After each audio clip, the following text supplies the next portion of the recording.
StudyIQ IAS, अब तैयारी हुई affordable. Dear students, welcome to our series on ethics case studies. We have already seen 3 case studies and this would be our lecture number 4. We will take up another case study in this particular lecture. So, the idea behind this particular series is that in every lecture we will take up a specific case study that has been asked in the previous year examination, and then we will try to analyze those case studies. In this way, we will try to help the students in understanding as to how they can approach the case studies and how effectively they can solve the case studies when they are appearing in the mains examination. The case study, or I would say the ethics paper 4, which also involves the case studies, has been added by UPSC recently.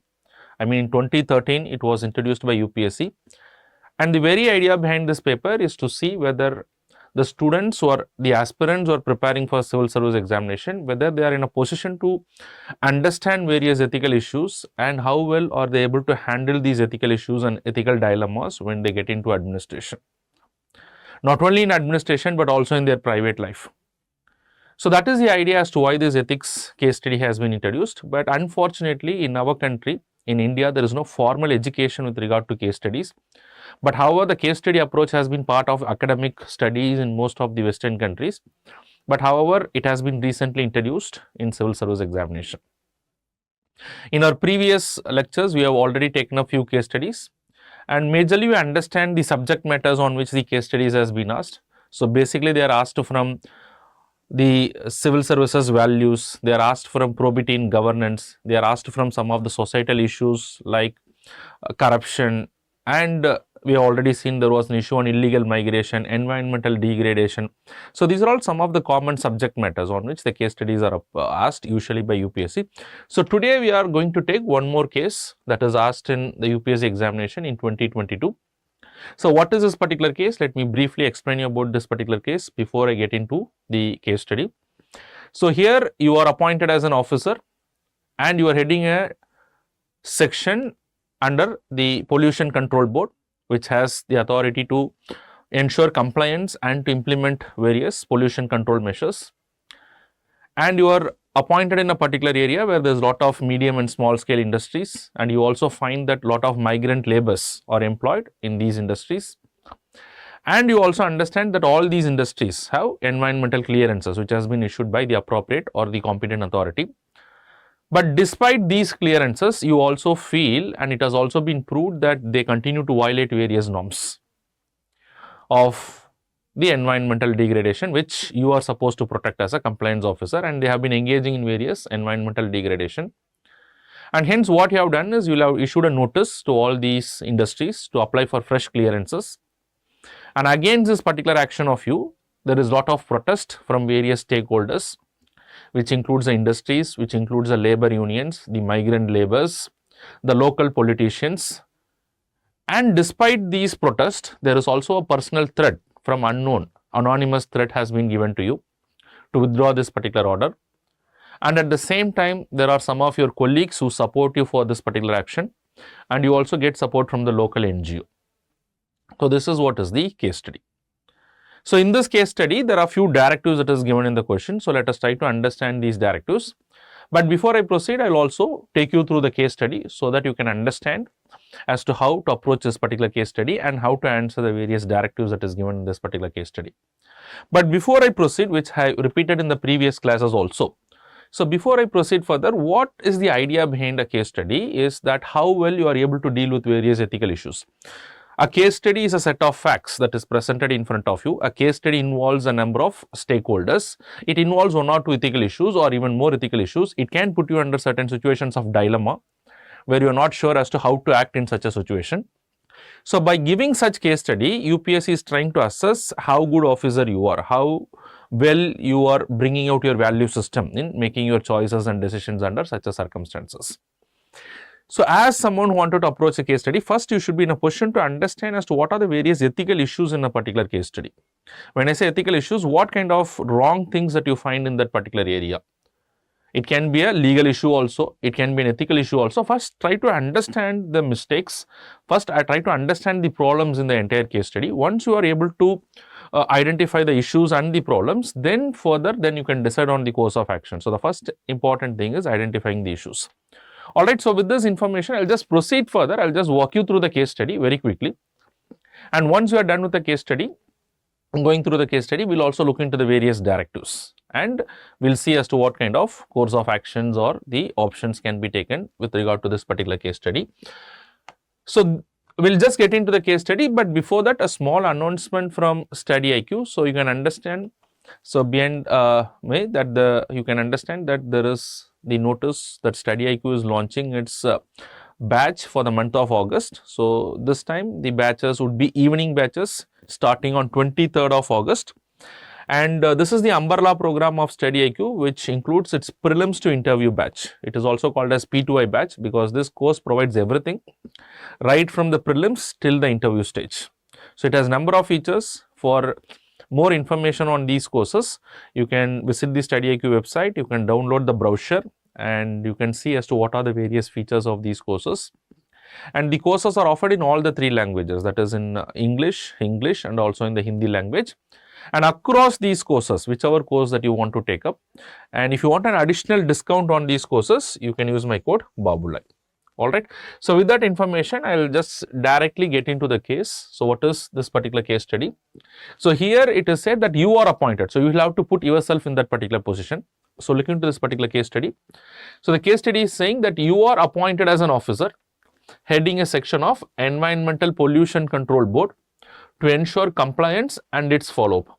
So, you are the one who is heading this section and you have to ensure compliance so as to protect the environment and also to prevent it from any form of degradation, and you should also follow up whether there is a compliance or not. So, it is your responsibility. In that region, there were large number of small and medium industries. So, you can understand that there is a lot of industries. So, idea is there is possibility that there can be lot of non-compliance also. There is possibility that there are a lot of people employed also in these industries. So, that is something that you have to keep in your mind, which had been granted clearances. So, they have already been granted clearances by the appropriate authority. You learned that these industries provide employment to many migrant workers. So, that is also you are aware of this particular fact. Most of these industrial units have got environmental clearances certificate in their possession. That means all these industries which is here, they also got environmental clearances. That means the competent authority has already given it. That is also very clear. The environmental clearances seek to curb the industries and the projects that supposed to hamper the environment and the living species in the region. So, what is the purpose of these environmental clearances? They have to keep a check on those projects which may have an impact on the environment and the ecosystem. So, they should not be allowed, or it has to be modified appropriately in the sense that they do not degrade the environment. But in practice, most of these units remain to be polluting units in several ways. So, but in practice, if you see, most of these units remain to be polluting units in several ways like air, water and soil pollution. As such, the local people encountered persistent health problems. So, what do you understand here? So, you understand that here the very idea of having this is to protect the environment, but at the same time, despite the clearances which has been given, a lot of industries has been involving in what is called as environmental degradation, which is also causing a lot of health issues to the local people. So, there is an ethical issue that is involved here. So, the first question is that despite the clearances, or you can understand that despite the clearances, how they are able to do the environmental degradation. So, that means there can be two possibilities. One is that there is non-compliance on the part of these industries despite the clearances that has been given. That means lack of enforceability on the part of the government. Or the second issue is that there can be connivance between these industries and the officer or the competent authority which is giving the clearances. So, that is very clear, because despite the clearances, a lot of environmental issues are happening, and there is also a lot of health issues to the local people, and the local ecosystem is getting affected. So, that is again an ethical issue here. It was confirmed that the majority of the industries were violating the environmental compliances. So, you have proof that yes, that the majority of the industries are violating environmental compliances. You issued notice to all these industrial units to apply for fresh environmental clearance certificate from the competent authority. However, your action is met with hostile response from a section of the industrial units, other vested interest persons, and a section of the local politicians. So, of course, you as a honest officer trying to objectively function your duty, perform your duty, and hence you are asking for flesh clearances. But however, there is a lot of hostile reactions from the vested interest group and the local people who have interest in these industries. The workers also become hostile to you as they felt that your action would lead to closure of these industrial units, and the resultant unemployment will lead to insecurity, uncertainty in their livelihood. So, obviously, yes, the migrant laborers and the other workers might feel insecure because they do not know what will happen if the fresh clearances are to be applied. Many owners of these industries approach to you with a plea that you should not initiate harsh action as it would compel them their units and cause huge financial loss, shortage of their products in the market. So, it can create other problems as well. These would obviously add to the sufferings of the laborers and the consumers alike. So, you are also very clear that if this is happening, it can create problem to the migrant laborers and the consumers who are getting services from these industrial establishments. The labor union also sent you a representation requesting against the closure of the units. You simultaneously started receiving threats from unknown corners. There is also personal threat to you, and you don't even know from whom you are getting these threats. So, that is also a big issue. You, however, received supports from some of your colleagues who advised you to act freely to ensure environmental compliances. So, local NGOs also came to your support and they also demanded the closure of the polluting units immediately. So, here you can see a classic case where an officer is trying to perform his duty objectively and trying to ensure integrity in his duty, but at the same time he is also facing a lot of other concerns. There is a lot of ethical issues and he is also pushed to a lot of ethical dilemmas as to what he should do. So, under such circumstances, in this case study, what are the directives that is given in the constitution? What are the options available to you under the given situation? So, you as an officer in this particular position, what kind of options will you take? And critically examine the options listed by you. So, what are the assessment of these options? So, we will try to understand that what type of mechanism you suggest to ensure environmental compliance. So, here they are basically trying to understand as to what kind of suggestions, what kind of steps should you take. So, here UPSC is also making one thing sure that you as a civil servant, you as an aspirant preparing for civil service should also be aware of the general laws in our country. So, probably as an aspirant you should be aware of the Water Pollution Act 1974, the Air Pollution Act 1981. So, all these things also provides as to what kind of steps the Pollution Control Board has to take in order to prevent the environmental degradation and to provide a pollution free environment. So, probably if you are aware of that, you can lay down certain steps here. And then finally, what are the ethical dilemmas faced in exercising this option? Of course, he has to face a lot of ethical dilemma because on the one hand, he wanted to shut down the polluting industries. But if you shut down the polluting industries, then what will happen to the livelihood of the people, the laborers who are involved in all those things? On the one hand, you'll have to implement the law, there is rule of law. On the other hand, the livelihood of the people. So, I'm just trying to say one ethical dilemma. And of course, there's a lot of other dilemmas which we'll also discuss. Okay. So, in this background, let us try to solve this particular case study. So, what is the approach that you take? First, try to identify the subject matter, as I already said. What could be the possible subject matter the entire case is revolving around? Now, once you identify that, it will be better to choose the various courses of action and the choice of words. It depends upon identifying the subject matter. Who are the stakeholders? Who are the various parties involved in this particular case study? What are the various ethical issues in this particular case study? What do you feel as wrong in the entire case study? And then what are the various, and then we'll also try to answer the question as per the directives. So, while identifying the ethical issue, you can also understand the ethical dilemma. So, dilemmas is possibly you have two options, but you're not very clear as to whether to choose this option or another option. Basically, you're not clear as to what is right and what is wrong, or even if you're clear that something is right and wrong, still you are confused as to what kind of action you'll have to take. So, you'll have to once identify all those things, it will be very easy for you to approach this particular case study. Now, to me, what is the subject matter of this particular case study? The subject matter is majorly revolving around the environmental protection. So, there is an officer who is to enforce the law, be it the Water Pollution Act or the Air Pollution Act. So there is an officer who has to enforce the law, and the law is aimed at protecting the environment, and this officer is supposed to enforce this particular law. But in the process, as an officer who wanted to enforce the law, he should also carry forward a lot of civil service values. That means, as per the oath and as per the law of the land, he has to carry out his duties with utmost objectivity, and he has to exhibit highest standards in his professional life, which I think in this case the officer is trying to do. So a lot of foundational values like objectivity, integrity is also related in this particular case. So that is also the subject matter of this particular case. But in the process, he also faces a lot of ethical dilemmas and ethical concerns. As I already said, on the one hand, he wanted to enforce the law, but on the other hand, he might feel that the people might lose their livelihood. What about the migrant laborers? So he is also undergoing a lot of ethical dilemmas. So there's also a topic in your syllabus, ethical concerns and dilemmas in government. So ethical concerns and dilemmas in government. So the environmental protection is a major theme. UPSC keep asking questions in these areas, along with the civil service values and what kind of ethical concerns and dilemmas an officer can face when he is trying to enforce his duties and responsibilities. So this is the major subject matter, in my opinion, based on which the question is framed.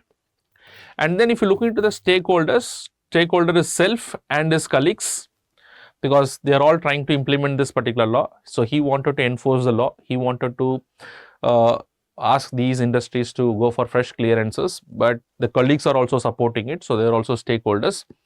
And of course, whatever happens out of this particular case, there can be an effect on all the small and medium scale industries, the owners who are all part of it. Of course, the migrant laborers are important stakeholders because their livelihood is at stake in case if the industries are to be shut down. So they are also part of it. The local community, of course, yes. So look at this particular case. If you see this particular case, on the one hand, there are owners, they are taking the benefit. On the other hand, the migrant laborers are employed, so they also have a benefit. But the local community, neither they are employees nor they are the owners, and still they have to face the environmental hazards and health issues. So of course, they are the worst affected because of this. So they are very important stakeholders.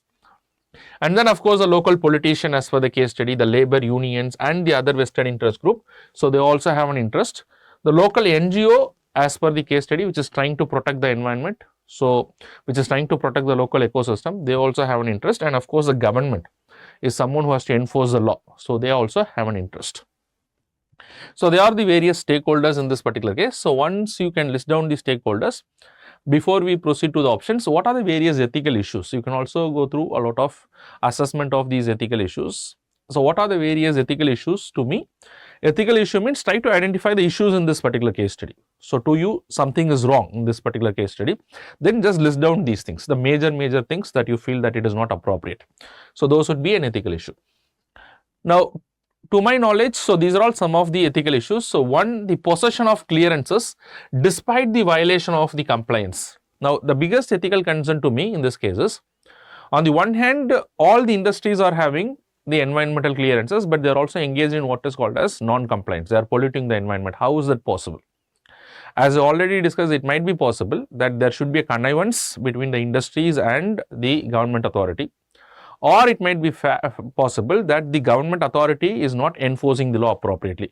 In both the cases, there is an ethical concern. In both the cases, it is wrong. So in fact, this is one of the major ethical concern in this particular case. And as a result of the non-compliance or as a result of connivance, so what is actually happening? There is air pollution, water pollution and soil pollution, and that also led to the persistent health issues of the local people. So it is directly impacting the sustainable development of the region and the sustainable development of the local community. So what's affected because of this is the local community. And because of this pollution, the pollution happens because one reason could be possibly that non-compliance. That means the officers are not objectively enforcing their duties and responsibilities. They are not carrying out the official duties in the utmost integral manner, or I would say that they are not ensuring what is called as probity in governance. They are not maintaining the highest standards in carrying out their duties and responsibility. So again, it is a direct violation of the civil service values. So that is another ethical issue here in case if someone is not enforcing it. But here in this case, you as a sincere officer, you are trying to enforce this. So you are also ensuring your objectivity and integrity after you have taken the responsibility.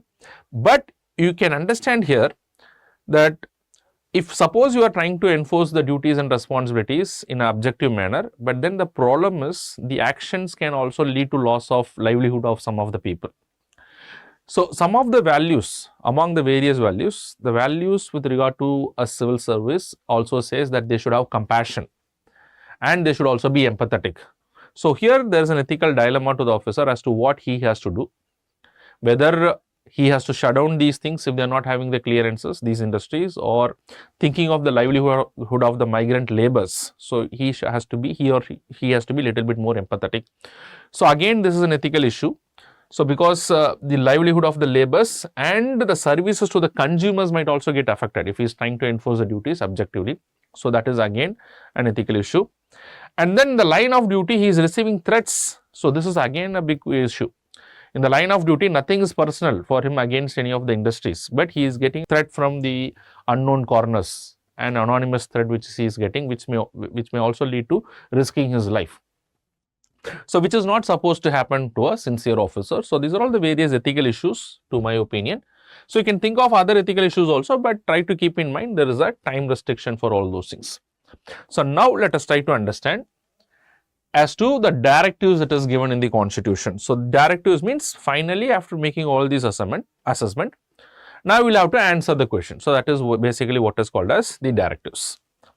What are the directives? So, I have combined both the directives. So, we can write it together here.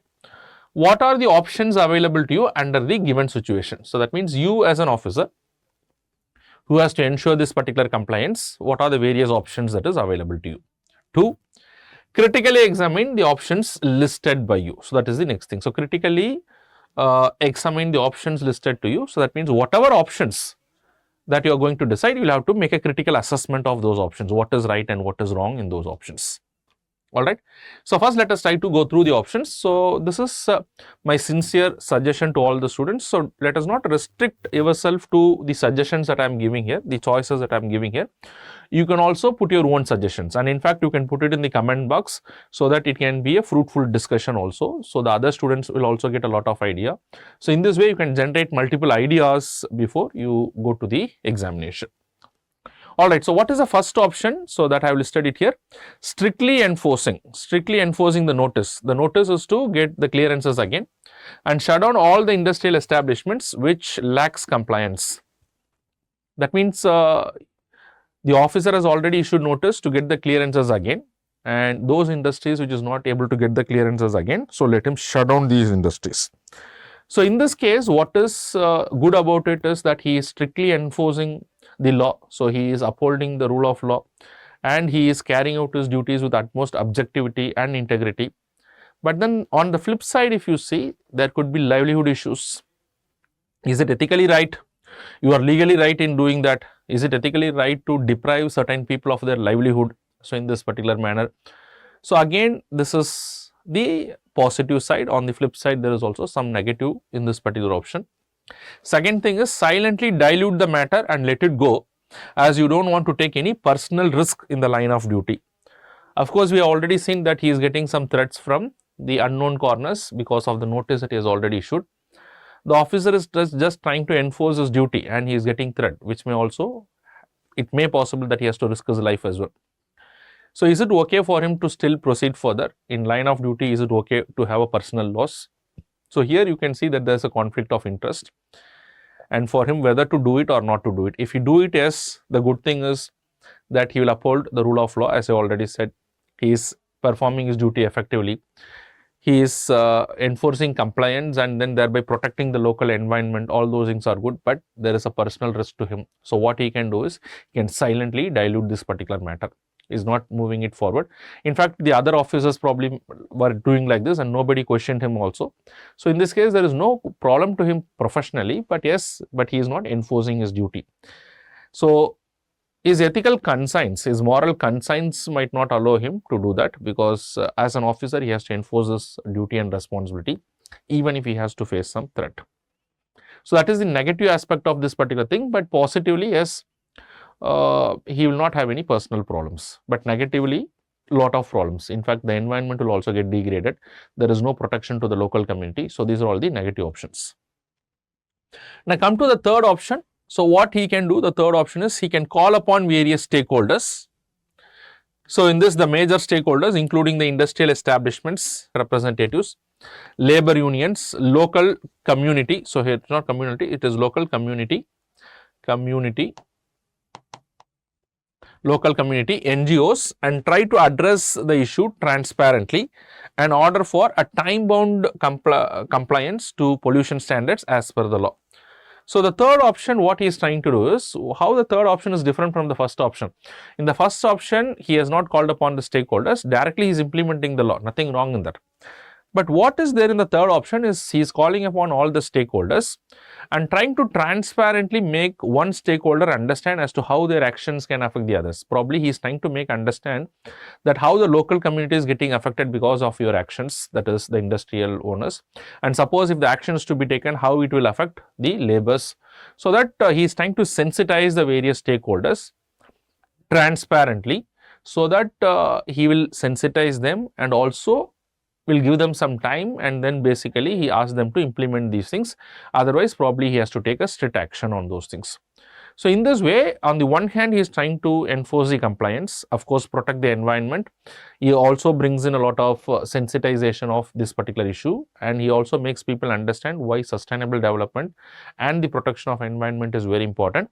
At the same time, it is not costing the livelihood to the migrant laborers, nor it is an inconvenience to the local community, which the local people who are also looking for the services of these industries. So this is the positive thing about option number 3. So to me, what would be the best appropriate option, although they have not asked it? So option C, the last option, option number 3 would be the best option, because here on the one hand, he is ensuring compliance, there is no doubt in that. But at the same time, he is making it more transparent. He is making it more transparent. He is sensitizing the people. He is also roping in the local NGOs, probably if they can help in reducing the pollution and helping the local community. So all those things can be done under option 3. Although they have not asked us to what is the best option. So try to give a sensible option when you write an answer. Now come to the next directive. What type of mechanisms would you suggest to ensure environmental compliance? So here UPSC is trying to understand, as someone who is preparing for UPSC, what is your level of awareness? Have you thought about the various issues of environmental pollutions in our country? So here for me, you should have a proper understanding of this particular act. So to ensure strict compliance and enforcement, first of all, you should know as to what are the various provisions in the Water Pollution Act and the Air Pollution Act, Water Pollution Act 1974, Air Pollution Act 1981. So they provide for the Pollution Control Board, both the Central Pollution Control Board and the State Pollution Control Board. So if you go through this, there are a number of provisions which is already there. So if you can write it, it is well and good. But if you are not aware of it, just try to use your general awareness and a little bit of general knowledge. So based on which you feel that the pollution can be prevented. So if you look into the law, it is saying that the Pollution Control Board has to do regular inspections and sample collections from various units. So as an officer who is involved in the compliance, this is your duty. You have to go for regular inspections and the collection of samples. And then testing those samples, whatever may be, it may be an effluent or a gas. So testing those things, whether it is poisonous or it is within the permissible limit. Based on the results, notice for compliance in case of minor non-compliance. So whenever there is a minor non-compliance, even let us assume that there is a slightest of deviation, so you will have to immediately issue notice to those organizations and make sure that they are in compliance. And in case, let us assume that the compliance is very serious, let us assume that this is an emergency case or the compliance is very serious, non-compliance is very serious, then you can do immediate suspension of operation in those cases.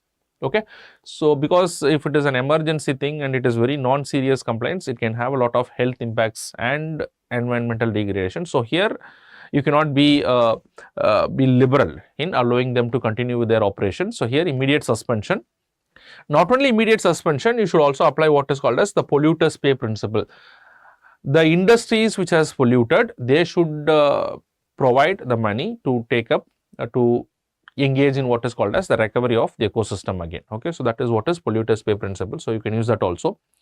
And then sensitization of all these stakeholders. So as an officer who is responsible for compliance, you should sensitize all these stakeholders on a regular basis, so that you get the information, so that everybody does their responsibility, which can go a long way in protecting the environment and preventing the degradation.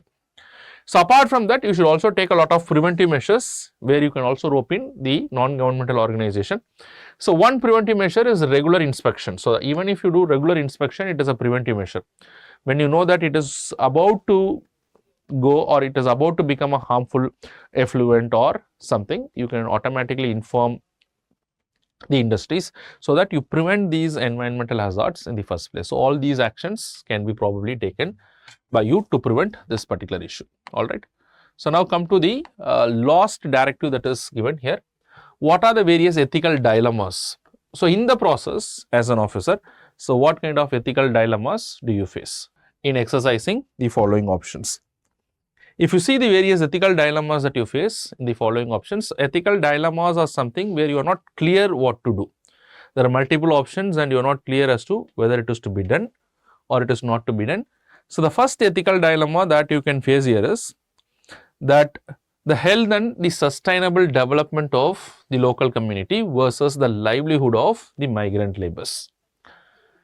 This is the biggest concern that you can have. Is on the one hand, the local community is getting affected, their ecosystem is getting affected, but on the other hand, if you shut down this immediately, what will happen to the livelihood of the migrant laborers? Because migrant laborers also have nothing to do in their own areas. That's why they have come as a migrant labor. So what to do in this particular case? That's the biggest dilemma that he could face.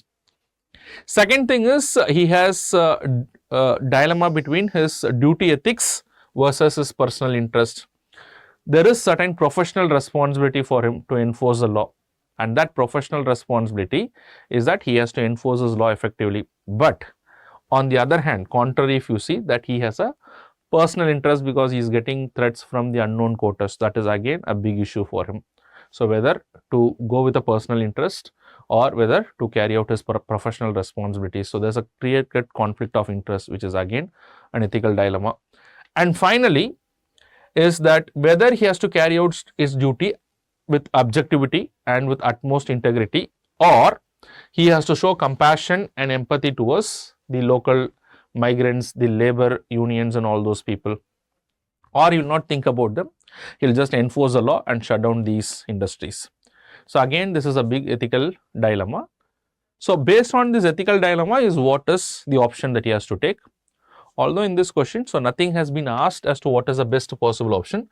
So try to look into all the directives, and once you look into all the directives, then you can look for the best options, and that could help you to come out with the best options. So in this way, what we will do is we will take up every case study that has been asked in the previous year and try to give the best possible idea as to how to approach a case study. So I hope that you enjoyed this particular case study as well, and as far as I could see, there was tremendous response for the other case studies as well. So in this way, we will move forward with the other case studies. So if you want the PPT of this particular case study, you can get it from my Telegram channel, that is Babu Gunashekaran 337. And to get any other important updates, you can also follow me in my Instagram account. And any questions that you have with regard to civil service examination also, you can reach out to me in my Instagram account. Thank you very much. All the very best. God bless. StudyIQ IAS. अब तैयारी हुई affordable.